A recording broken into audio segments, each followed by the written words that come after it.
আগেকার যুগের মানুষরা যখন শ্যাম্পু ছিল না, যখন সাবান ছিল না, তখন সাবান অথবা শ্যাম্পু হিসেবে এই মাটি চালাতো। আর এই মাটি চালালে ত্বক ভালো থাকে।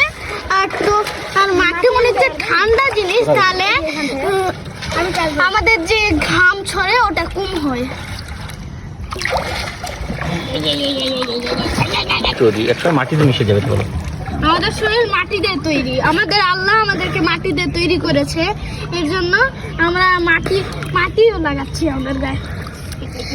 আসলে আমরা মাটি দিয়ে তৈরি ছিলাম, আমাদেরকে জীবন দিয়েছেন সৃষ্টিকর্তার জীবনেই আমরা মানুষ হয়েছি।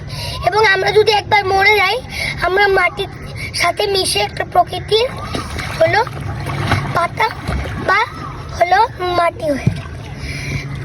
আমরা মাছ আমাদেরকে খেয়ে নেবে এবং আমরা প্রকৃতির সাথে মিশে যাব।